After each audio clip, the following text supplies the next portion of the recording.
Bueno, ¿quiénes son estos escolásticos de la Escuela de Salamanca y por qué tiene sentido hablar de ellos 400 años después? Pues ese es un poco el objetivo de mi conferencia,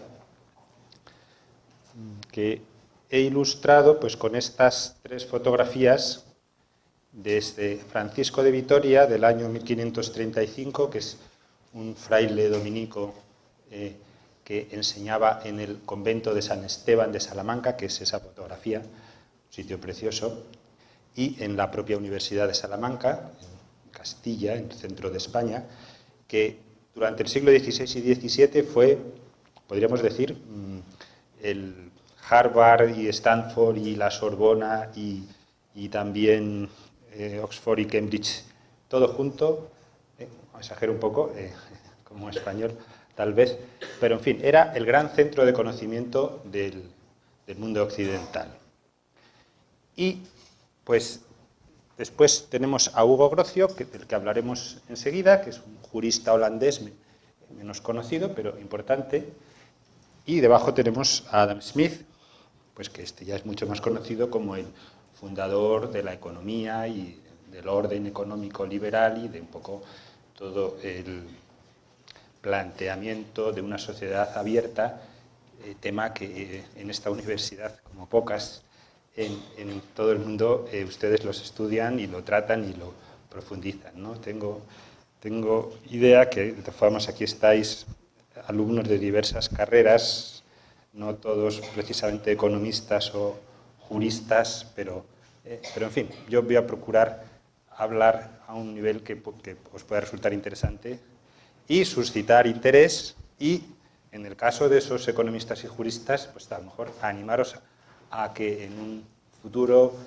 cercano, pues cuando empecéis a hacer investigaciones y hacer un proyecto de tesis y de algo, ¿no?, de especialización, o incluso académica, en el sentido de ser profesores o ser investigadores, pues que podáis pensar que por esta vía hay una ruta de trabajo, ¿no?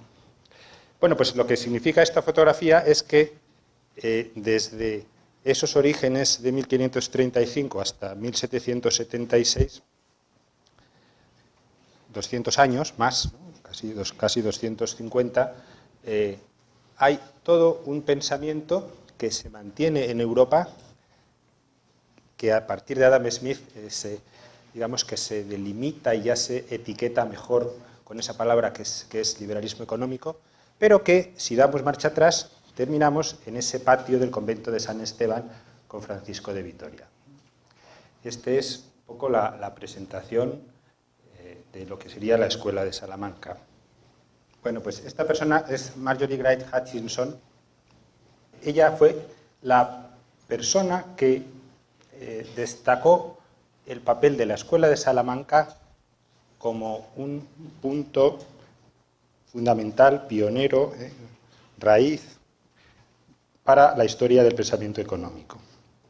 A través de ese libro, que se llamó así, The School of Salamanca, del año 52, es un libro que también cumplió medio siglo hace no mucho, y que, bueno, pues en lo que se refiere a la teoría económica y a la economía, lo que Marjorie sostiene es que los escolásticos españoles, ahora comentaremos también algo un poquito sobre esos autores, descubrieron una serie de leyes económicas que nosotros hoy día, pues 400 años después, como me refería con el padre Mariana, todavía seguimos estudiando y en fin, los que tengáis alguna asignatura de teoría económica lo podréis ver, ¿no? La naturaleza, el origen y las funciones del dinero.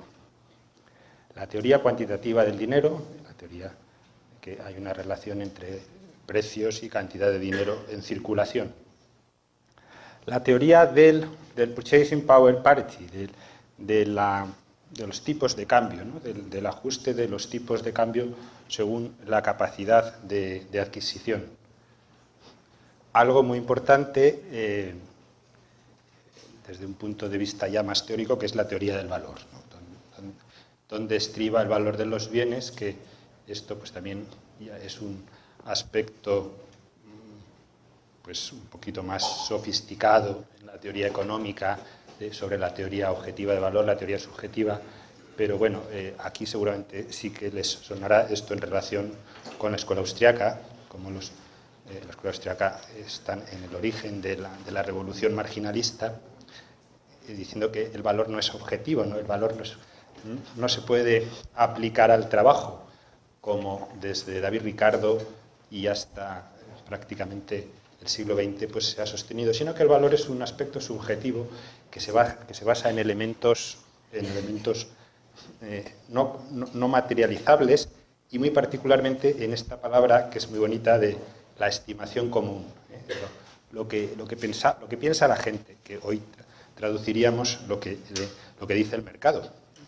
Claro, estos escolásticos no sabían lo que era la oferta y la demanda, esos conceptos, pero intuyeron perfectamente que cuando abunda un bien, pues su precio baja, y cuando baja o cuando escasea ese bien, su precio sube.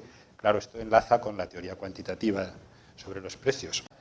El precio es un ajuste natural en el mercado, en un mercado desequilibrado. Esto también tiene un cierto recuerdo austriaco y hayekiano, que es imposible pensar en mercados planificados, estructurados, es imposible tener una información perfecta de todos los precios, porque eso cambia, fluye.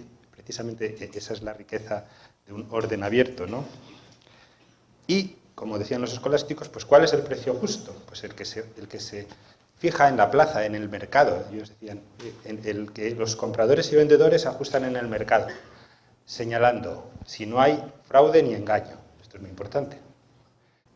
Bueno, hablaron mucho de la propiedad privada como un elemento indispensable para que pueda haber ese ordenamiento y ese intercambio. Ahora haré una referencia a este tema y termino. Hablaron también de la banca, se preocuparon por la usura, por los tipos de interés. He escrito aquí un punto que yo he estudiado menos, pero que otro ilustre visitante de ustedes, que es Jesús Huerta de Soto, y economista también, pues, que ha investigado mucho a la escuela austriaca, sostiene que la teoría bancaria de los escolásticos es la misma que él propone de un sistema de coeficientes de caja que no sean fraccionarios, sino del 100%. Bueno, esto es cuestiones más técnicas, pero que nos llama la atención en el sentido de que como hace 400 años, pues unos señores que no habían estudiado el libro de Samuelson, o no sé cuáles son aquí las introducciones a la economía que se estudian, en fin, con un conocimiento teórico de la economía inexistente, porque de hecho no existía en ese momento la economía, sin embargo, tuvieron unas intuiciones sobre teoría económica pues verdaderamente lúcidas, ¿no? Pero digo que Marjorie, o antes que Marjorie, a final del siglo XIX, comienzo del siglo XX, estaba una tesis muy famosa de Max Weber, que estudia en sociología, un poco también en economía, con un libro que se llama La ética protestante y los orígenes del capitalismo, ¿no? Que él sostuvo, pues, que esto sería entrar también en otro ámbito complejo, que el origen del capitalismo, de esa revolución comercial europea del siglo XVII, estaba en unas raíces de tipo religioso, de tipo moral, que era la ética que había traído el calvinismo sobre la predestinación, el problema de la salvación. El punto clave que él señala es que en la Reforma protestante el problema que plantea Lutero y que luego Calvino resuelve en otros sentidos es cómo sé que me voy a salvar, cómo sé que yo puedo llegar, digamos, a la vida eterna. Si no acepto, digamos, la teoría católica clásica de las buenas obras. Bueno, pues el punto que señala Weber, desde su punto de vista, que aportó el calvinismo, es que tú sabes que te vas a salvar si tienes éxito en los negocios. Las buenas actividades económicas o el éxito en ese sentido, ¿no? El ganar dinero es un síntoma de que tú puede salvarte. Y desde el punto de vista de Max Weber, pues ese es el origen de toda esa revolución comercial que empieza en un país calvinista, que fue Holanda, en el siglo XVII, y que también se relaciona con Inglaterra, también en el siglo XVII, que tuvo mucha influencia de ese pensamiento calvinista. Bueno, pues la tesis que de alguna manera plantea Marjorie en contra de esta idea es que no, que antes y al mismo tiempo en la España y en la Italia católica, no reformada de esa misma época, ya había actividad económica y bueno, pues no había ningún problema hemos puesto aquí problemas de religión y economía, no había ningún problema teórico para dedicarse a los negocios. Bien, este es un tema, como digo, pues también un poco más ajeno a nuestro interés y que por último lo quería sacar aquí para que también tuviéramos en cuenta que todas estas reflexiones que hacen los escolásticos de la Escuela de Salamanca pues tienen un fondo, una especie de fondo de pantalla, diríamos, ¿no? Hablando con términos modernos, de tipo religioso y de tipo moral. Los escolásticos eran casi todos clérigos que se dedicaban a estudiar filosofía y teología. Y sus disquisiciones y sus reflexiones sobre estas cuestiones de actividad económica tienen mucho que ver con una preocupación sobre qué es justo, qué no es justo, qué es lícito y qué es ilícito. Entonces, por último, pues era señalar que si no entendemos este entorno, pues es muy difícil que podamos comprender cómo surge la Escuela de Salamanca.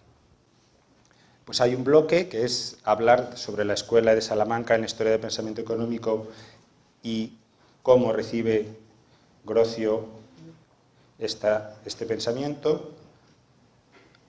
A la derecha he separado el capítulo 2, que hablaremos un poquito de quién es esta persona, y abajo a la izquierda hay otro bloque que son los pasos de esa transmisión de la Escuela de Salamanca hasta Adam Smith, si recordáis la imagen de la primera fílmina. Hablo entonces de esos problemas de conciencia, apertura a la realidad.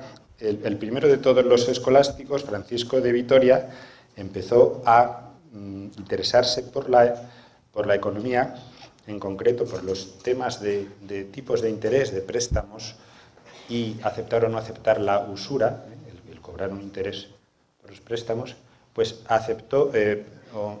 pensó sobre esto resolviendo unas dudas que le escribían unos comerciantes flamencos de Flandes, en los Países Bajos, sobre precisamente esa actividad. Y entonces a partir de ahí empezaron a discurrir con esto que he escrito ahí, método escolástico, que es un método deductivo, un método de reflexión deductiva, de lo que sea más probable. También esto es otro tema muy interesante, que es no un método, claro, ellos tampoco sabían econometría, no es un método constructivista de ciencia moderna, sino es un método más abierto de lo que es más probable. Pero previamente tenían que conocer sobre lo que les estaban consultando. La segunda idea es esta que ya he adelantado de Schumpeter, que las raíces históricas de la ley económica se encuentran en el concepto puramente jurídico de ley natural. Que bueno, pues esto es simplemente responder a una pregunta que se hacen los economistas. ¿Hay leyes económicas? Sí, claro. O sea, la economía, como cualquier actividad humana, tiene que tener unos principios. El problema es tratar de descubrirlos y el problema es, hoy día, la discusión es si son leyes ajustadas a modelos matemáticos o son leyes que se deberían analizar en otro sentido más amplio. Y aquí abajo he puesto lo que ya hemos visto sobre la teoría cuantitativa, sobre la teoría de los tipos de cambio y la teoría de los precios. Entonces, antes de ver cómo llega el pensamiento escolástico a Hugo Grocio, se trataría de comentar un poco quién era esta persona, que yo tengo aquí 3 momentos, un aspecto intelectual, político y religioso, que lo ilustro con estas 2 imágenes. Fijaros que Grocio vive en el momento en el que España está en guerra contra las Provincias Unidas de Holanda, y en el año 1625, que es cuando ocurre la rendición de Breda, que fue las tropas españolas toman la ciudad de Breda a las holandesas, pues Grocio estaba escribiendo algunos de sus trabajos, ¿no? Y esta es una vista de la ciudad de Delft, que es donde él nació, que representa pues ese país nuevo, comercial, reformado, con ese espíritu calvinista que todo hay que verlo, no se puede comprender tampoco la economía sin ese entorno cultural o religioso, pues en el que surgirá esa potencia comercial curiosísima que durante casi 200 años fue Holanda, con la Compañía de las Indias y con el nacimiento de actividades tan importantes como la bolsa, ¿no? La bolsa de Amberes o de Ámsterdam después, pues era el centro financiero mundial prácticamente hasta luego pasaría a Londres y luego ya pasaría a Nueva York, ¿no? Pues entonces es en este entorno del siglo XVII donde vive Hugo Grocio, que era un jurista, un estudiante de Derecho, que se interesó en parte por la economía, por un problema de disputas comerciales o de disputas aduaneras entre Holanda y Inglaterra, y eso le llevó a escribir un librito que se llama La libertad de los mares, que precisamente, aunque menos famoso que en España, que el libro de Mariana también celebra 400 años, tendremos que ver cómo recuperamos esa libertad de los mares. Y lo que él propugnaba era decir que no es posible cerrar las fronteras marítimas como hacía Inglaterra, no hay que apropiarse del comercio internacional, cualquier país puede comerciar con cualquier país. Y lo interesante de esto es que para justificar su tesis recurrió a los escolásticos españoles. Y de los autores que más cita Grocio son Francisco de Vitoria o otros, Diego de Covarrubias, que ese sí me parece que está ahí dibujado, y algunos otros autores. La particularidad que tiene Hugo Grocio es que en esa Europa del siglo XVII, dividida por la Reforma y por las leyes y por las guerras de religión, que fue un momento pues tremendo en el mundo europeo, ¿no? Los antiguos países de esa Europa cristiana luchan por el tema religioso, bueno, que luego también había disputas geográficas, ¿no? Y fronterizas, hasta tal punto que en el área protestante o reformada no se estudiaban y ya no se citaban ningunos autores del otro área, católica, y viceversa, ¿no? Y sin embargo Grocio resulta que es un calvinista holandés, pero que por problemas también políticos y religiosos con su propio gobierno huye a Francia. Entonces Grocio tuvo ahí una circunstancia muy interesante de ser un personaje con cierta libertad para moverse tanto en el ámbito protestante como en el ámbito católico. Será prácticamente el único protestante que cita a escolásticos españoles y que sus obras sean también leídas en el ámbito católico y en el ámbito protestante. Bueno, entonces, sobre la influencia de la Escuela de Salamanca en Grocio, una cosa que ya he dicho, que es que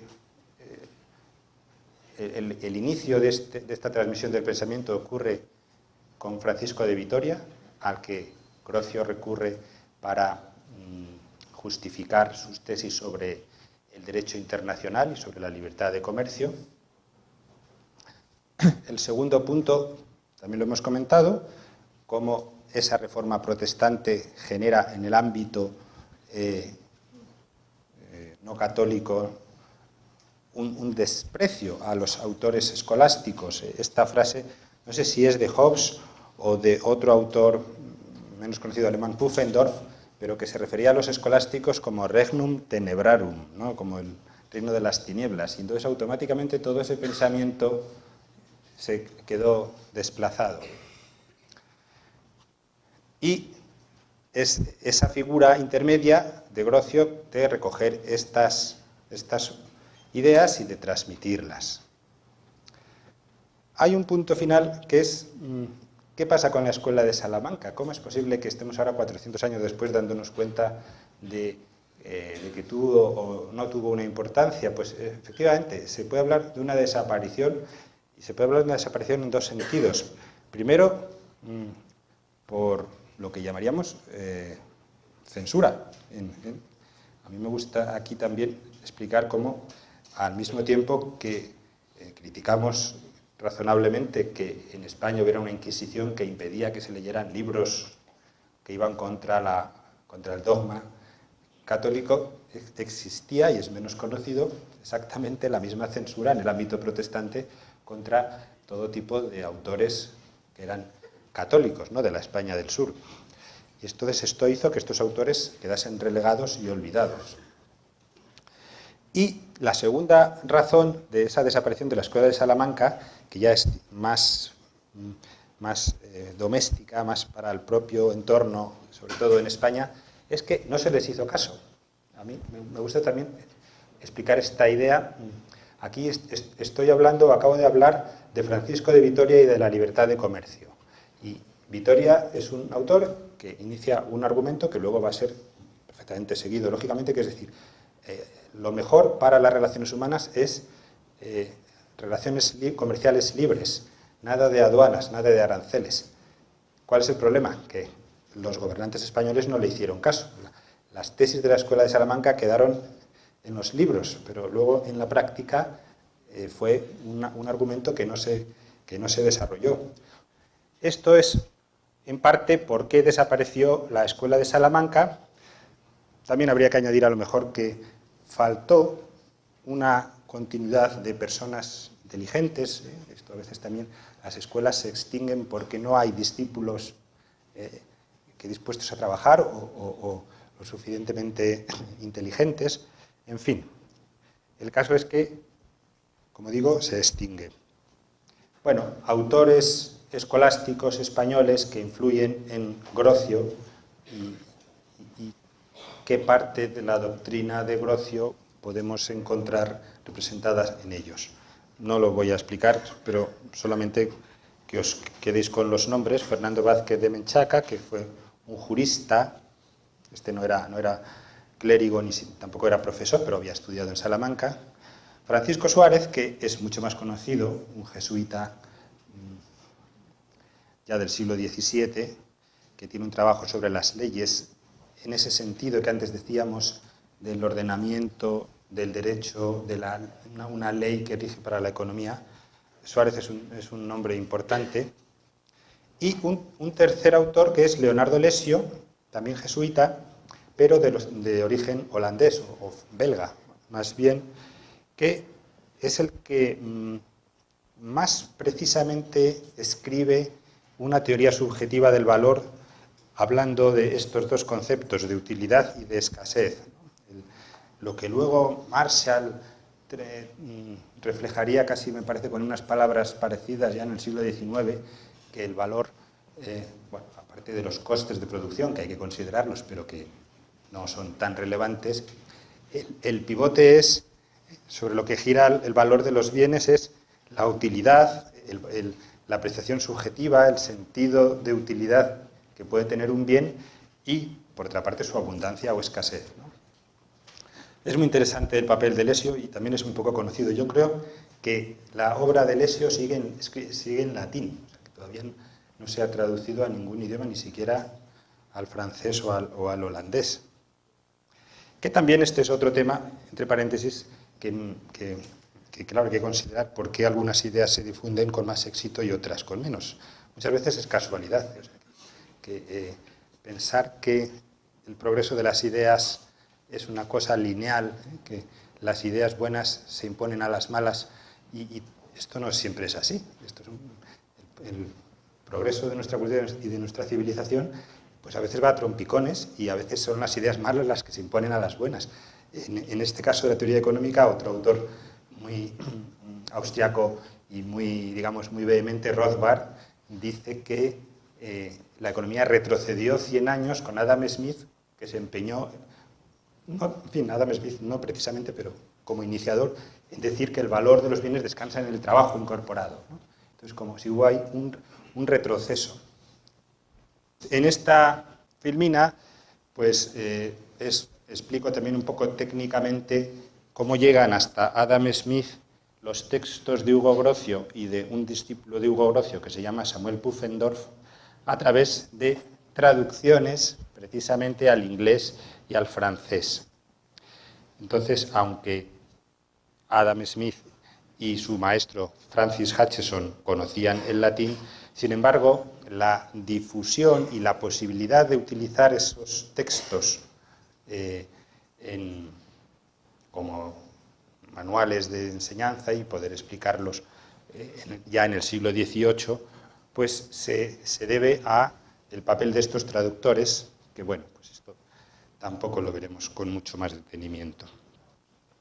De manera que yo me detenía o consideraba como incluso hasta Adam Ferguson, que muere en el siglo ya XIX, ha llegado a través de Grocio y por esa ruta de los profesores escoceses de Adam Smith, ha llegado una parte de ese pensamiento escolástico de la escuela de Salamanca, una parte ya cada vez más difuminada y cada vez más perdida, y de hecho que casi podríamos decir que se extingue, pero que si se rastrea se encuentra. Esta frase de Adam Ferguson la tengo aquí escrita porque es una frase que luego Hayek también analiza y dice que en realidad lo que nos interesa de la economía es que es una ciencia cuyas leyes son frutos de la acción humana, pero no del designio humano, ¿no? Esta idea del orden espontáneo que no es constructivista, ya he dicho varias veces esa palabra, ¿no? Que yo creo que en esta sala hay que decirla. Bueno, pues esa idea de que las normas se van construyendo de una manera no proyectada, pero sí fruto de la acción humana, pero no de su designio. Hayek se la cita, la recoge de Ferguson, que efectivamente la podemos leer en sus obras.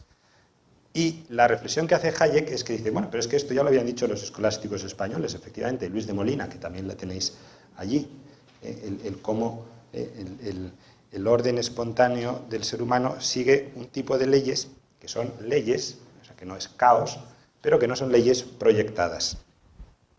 De los aspectos que, desde mi punto de vista, podemos destacar que Grocio recoge de la Escuela de Salamanca, unas reflexiones sobre la justicia. Esto quizás interese más a los que estudiáis Derecho, ¿no? Cómo el origen de la moderna legislación o legalidad, o la idea, el subjetivismo jurídico. Grocio lo recoge y lo transmite, en este caso, de Vázquez de Menchaca. Bueno, el tema de la propiedad también lo hemos mencionado, pero Grocio habla de cómo es el origen de la propiedad, que lo comparo con Locke, ¿no? Que para Locke es un derecho natural, absoluto y subjetivo, y la forma de apropiación es el trabajo, mientras que para Grocio era el pacto, un pacto todavía, un acuerdo con reminiscencias escolásticas. Esto que he dicho ya varias veces, la teoría del valor, cómo ocurre la recepción escolástica de esa teoría escolástica de la utilidad con escasez y cómo a partir de Hutcheson y Smith varía hacia el coste de producción, y luego lo que hemos dicho también sobre el comercio, la libertad del comercio, mare liberum. Aquí tengo un juego de palabras o de frases que nos pueden iluminar esa transmisión de ideas casi literales durante esos 200 o 200 y pico años, referidos a la teoría del precio justo, ¿no? Al valor de los bienes. Esto es una frase que explicaba Francisco de Vitoria en 1535. Excluido el fraude y el dolo, el precio justo de estas cosas es el que se aprecia y resulta según la común estimación de los hombres, y no otra cosa se ha de tener en cuenta que la común estimación. Pues, con ese castellano pues un poco antiguo ya. Y 100 años y pico después, Pufendorf, que es un autor holandés que antes comentábamos, discípulo de Grocio, pues explica lo mismo, ¿no? O por los precios se fijan o por un decreto o por la común estimación. Utiliza exactamente la misma palabra. Y habla del consentimiento, que esto es otra frase que los escolásticos también habían dicho. Y aquí vienen dos textos de Grocio que, por una parte, habla de la estimación común y, por otra parte, introduce ese concepto de trabajos y de gastos, que es el que luego derivará, y esto también pues ya es un poco más técnico, hacia esa teoría del valor-trabajo, que, bueno, aquí tenemos para distraernos estas imágenes de Diego de Covarrubias, que esta es la que tenéis allí. La de Martín de Azpilcueta tenéis una imagen más agradable, porque esta estaba ya mayor. Martín de Azpilcueta es otro escolástico muy famoso que vivió 90 años y tiene este retrato, la verdad, poco afortunado, porque está bien no haber puesto este. Entonces aquí vemos cómo ya en el siglo XVIII Hutchison, el maestro de Adam Smith, recoge esas dos palabras que he señalado de los trabajos y los esfuerzos, que las recoge de Grocio, y que en la historia del pensamiento económico dan lugar a que se empiece a hablar de la teoría del valor que descansa en el trabajo, ¿no? Pero que es algo que anteriormente los escolásticos ya habían considerado. Y aquí he puesto otro autor, Domingo de Soto, que no lo leo entero, pero que decía, claro que el trabajo y los costes son importantes, pero, ojo, no son lo fundamental, ¿no? En unos textos menos conocidos de Adam Smith, en las lecturas de jurisprudencia, que son anteriores a la riqueza de las naciones, habla de estas ideas sobre el valor de los bienes, o cuál sería el precio justo, con esa vieja pregunta escolástica, ¿dónde descansa el valor de los bienes?, utilizando todavía esos conceptos de demanda o necesidad y abundancia o escasez, que son los que, por ejemplo, Molina, arriba veis, los he destacado, explicaba en sus libros. Yo no creo que Adam Smith hubiese leído a Molina, pero lo que el argumento es que sí había leído a Grocio, y Grocio sí que, si no había leído a Molina, había leído a Vitoria, o había leído a Suárez, había leído a todos esos autores, y por lo tanto estas palabras estaban todavía en el ámbito académico, pues fijaros, desde el siglo XVI hasta el siglo XVIII. Desde el punto de vista político, desde el punto de vista del estudio de los orígenes del liberalismo político, yo creo que se puede argumentar exactamente el mismo discurso que acabo de hacer, que los autores escolásticos de la Escuela de Salamanca ya avanzaron, prefiguraron algunas ideas sobre lo que hoy entendemos por una sociedad libre de relaciones entre las personas basadas, pues eso, ¿no?, en la libertad, las relaciones entre los súbditos y el poder basadas en unos principios que los escolásticos llamaban consentimiento, el pacto entre el rey y los súbditos, la idea de que el poder político no es una cosa que viene de Dios al gobernante. Esto es una falsa y errónea interpretación de lo que era el pensamiento en concreto en la España del siglo XVI. Los reyes no eran puestos ahí por una autoridad que les daba el poder absoluto. Eso es posterior, eso es del siglo XVIII.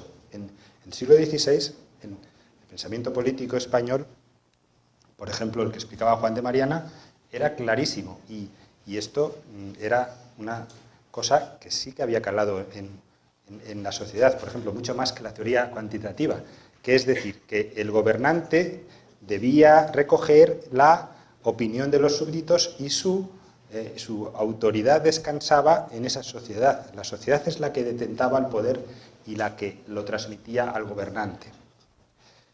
De esto habla un poco Juan de Mariana en un tema técnico-económico sobre las monedas, porque dice, claro, el ajustar los impuestos es una manifestación muy concreta de que esa autoridad del rey no es absoluta.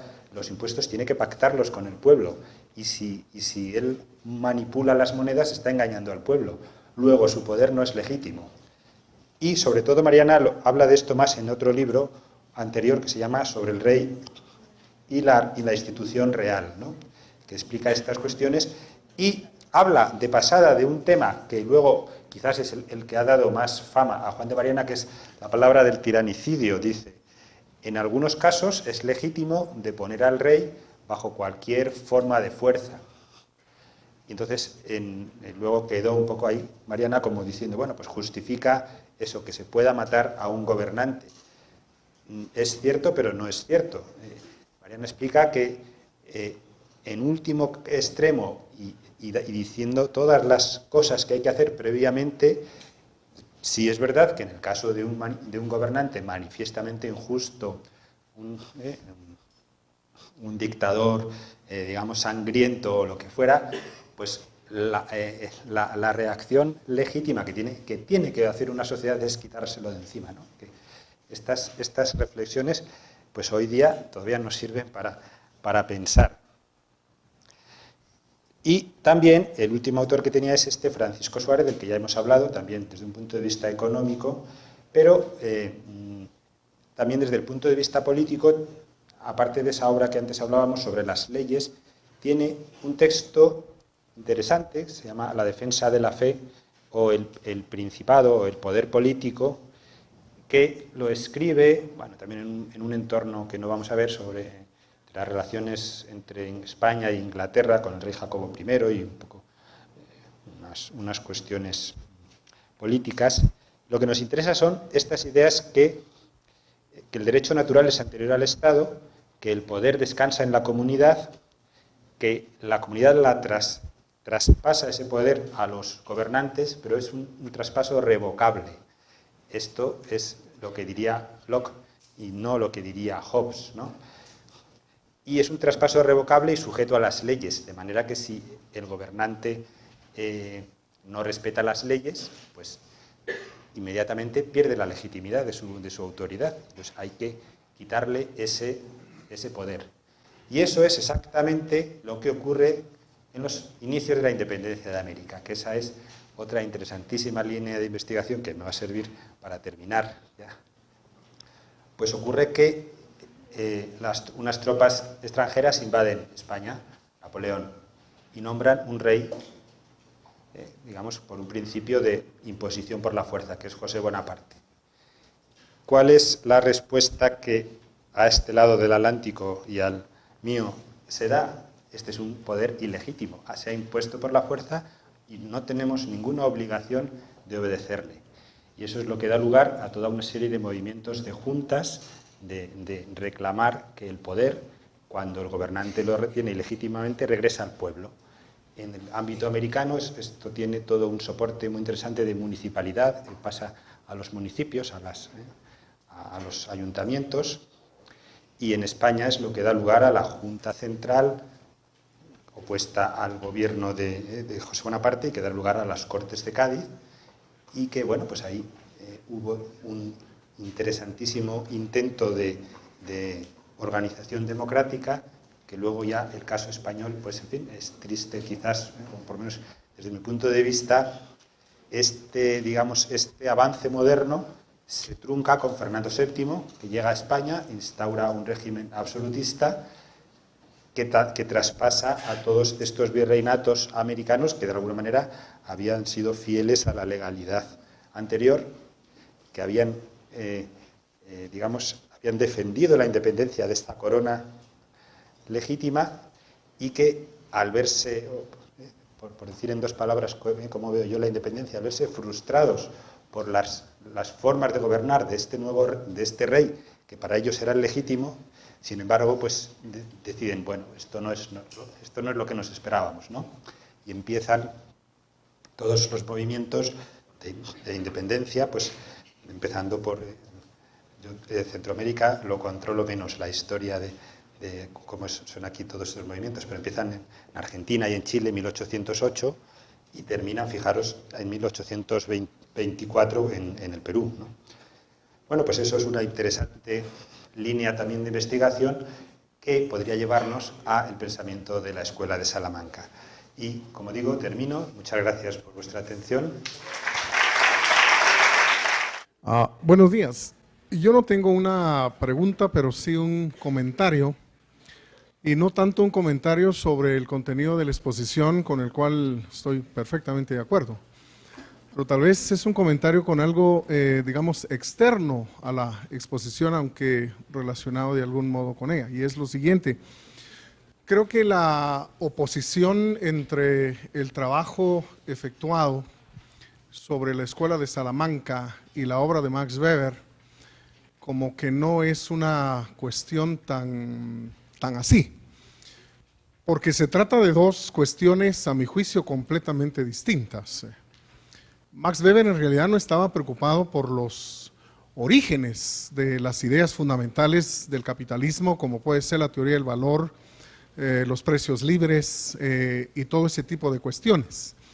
Recordamos simplemente que la ética protestante de Max Weber surgió después de un viaje hecho por a Estados Unidos en 1904, viaje durante el cual él se preguntó si entre las creencias religiosas dominantes en un país como Estados Unidos y el desarrollo de una economía capitalista existía algún tipo de relación. Es decir, la pregunta básica de Max Weber no es dónde, cómo y por qué surgió el capitalismo, sino ¿hay algún tipo de influencia que la religión dominante en un país, en este caso la protestante como en Estados Unidos, y el desarrollo de una economía capitalista tienen algún tipo de relación? De hecho, el título, digamos, de la obra de Max Weber no es la ética protestante y los orígenes del capitalismo, sino la ética protestante y el espíritu del capitalismo. Entonces, Max Weber encuentra que sí, es decir, tanto en Holanda como en Estados Unidos y en Inglaterra, ese ethos, es decir, esa visión de la vida, del mundo y del hombre que el protestante tenía, fue de algún modo un contribuyente al desarrollo de las economías capitalistas en esos países. Por supuesto, sin quererlo, ¿verdad? Porque ni el pietismo inglés, ni Lutero con su idea del trabajo, ni Calvino con su idea de la predestinación estaban pensando nunca hacer contribuciones en el ámbito de la economía, sino se trata más bien de puras coincidencias. Esta equivocación que el mismo Hayek comete en su obra, yo creo que hay que ponerla en claro. Es decir, la obra de Max Weber yo creo que sigue teniendo validez, tan perfectamente continúa teniendo validez todas las sobre la llamada Escuela de Salamanca. Yo creo que estoy de acuerdo con esta idea, efectivamente. O sea, el sacar a Max Weber es un recurso que además muestra cómo ese libro todavía es vigente, cómo todavía podemos seguir discutiendo 100 años y poco, ¿no?, después de él, ¿no? Yo creo que el único pero que se le puede poner es que no le prestó atención a ese otro entorno no calvinista, ¿no? Pero bueno, efectivamente no excluye una cosa a la otra, ¿no? ¿Qué reacción han tenido los círculos liberales en España ante la obra de Marc Joly? La obra es del 52, pero a finales de los 90, Abelardo del Vigo, también español, escribió una obra y todavía en el 2006 otra, la primera del 1997, Mercaderes, Cambistas y Banqueros en el Siglo de Oro Español. Y en el 2006, Economía y Ética en el siglo XVI. También en el 2000, otro teólogo, historiador de la teología,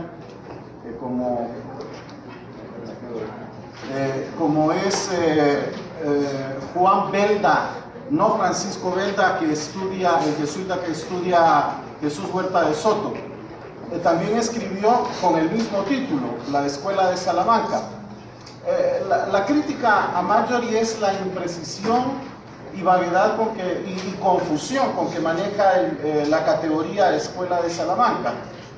Tal vez habría que estar de acuerdo que todos los salmantinos son escolásticos, pero solo algunos salmantinos o solo algunos escolásticos son salmantinos. La cuestión es que ella misma se encontró en graves apuros cuando a Luis de Molina no sabe ya después dónde colocarlo. Dice, cada vez se iba adquiriendo más sospechas de que a Salamanca no corresponde. Mucho menos se trataría de Juan de Mariana también, ¿verdad? Tal vez el caso de Jesús Huerta de Soto sea emblemático cuando tiene que hacer la distinción entre escuela bancaria y escuela monetaria a van la letra antes de que surja en Inglaterra. También se ve la necesidad de hacer bien la distinción entre el jesuitismo o la escuela de los jesuitas y la escuela dominica, que es más salmantina. Bueno, vamos a ver. Estos son precisiones muy precisas que yo creo que no podemos verlas aquí. Respecto a la primera cuestión, ¿qué influencia o qué eco ha tenido esto en España? Luego, precisamente, voy a tener una sesión que lo veremos más despacio, pero en general poco.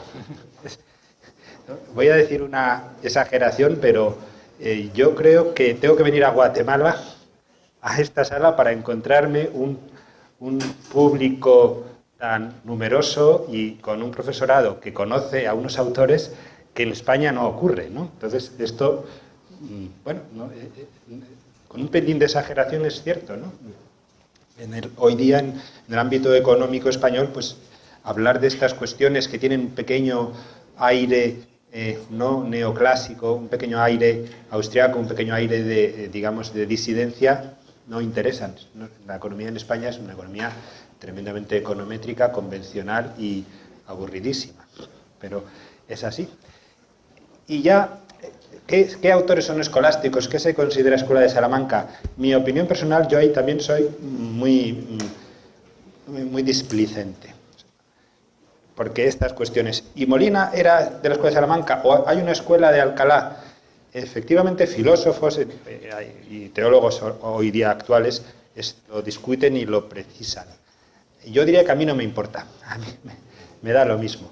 A mí lo que me importa es que hay un grupo de pensamiento que más o menos homogéneamente se transmite, incluso con las disputas entre dominicos y jesuitas, que también debe ser que es una cosa muy hispana, pero las guerras y los odios a muertes que había entre esos propios autores, que hoy día los tratamos pues como, en fin, como antecedentes nuestros, sin embargo, había ahí verdaderas oposiciones en lo personal, o no sé, o también una cosa muy académica, ¿no? Por quién era el catedrático y quién ganaba la cátedra. Pero yo creo, o por lo menos mi postura es trascender eso y navegar desde una perspectiva más amplia. Sí se puede hacer una precisión técnica sobre qué es Escuela de Salamanca, y de hecho la hay. Yo no he entrado en esa discusión. En tu opinión, ¿cuál fue el origen de la crisis internacional que estamos viviendo? Bueno, hago otra respuesta así súper provocadora al estilo de Jesús Huerta de Soto. Yo creo que las herramientas de análisis económico que prevalecen en nuestra sociedad, creer que con este modelo neoclásico de predicciones, de querer controlar la información, creer que la economía es un orden sistémico perfectamente estructurado, creo que eso es un error fundamental, de raíz. Y con ese principio nos van a pasar todo tipo de crisis y todo tipo de desajustes. Diría que fue el debate de Hayek y Keynes. Hayek, que dijo en la crisis del 29, hay que dejar que los procesos de mercado se ajusten solos. Es más, las crisis forman parte de los procesos de mercado. Tenemos que capearlas, tenemos que salir adelante. Keynes dijo, no, vamos a empezar aquí a reestructurar y vamos a modelizar. Efectivamente, a corto plazo, la Gran Depresión se salvó con el New Deal y Keynes tuvo un gran éxito y hoy día vivimos en ese tipo de economías, pero, repito mi opinión, habría que ir a la raíz y trasladarla, transportarlas. Esa es mi opinión. Sí. Nos has dicho que la corona no le puso atención a los escolásticos. ¿Existía alguna tensión entre el Vaticano y los escolásticos? El Vaticano, Roma. Muchos de estos escolásticos se explicaron en Roma. El propio Suárez fue profesor en el Colegio Romano. Yo creo que, a ver, desde un punto de vista de teoría, de doctrina, Roma no puso ninguna pega al pensamiento escolástico, no generó ninguna reacción contraria. Era normal, es lo que se enseñaba en los colegios romanos, ¿no? El papado como tal, que en ese momento era un papado con mucha influencia política, el Papa en el siglo XVI era el señor de los estados pontificios. Yo creo que ni le prestó atención.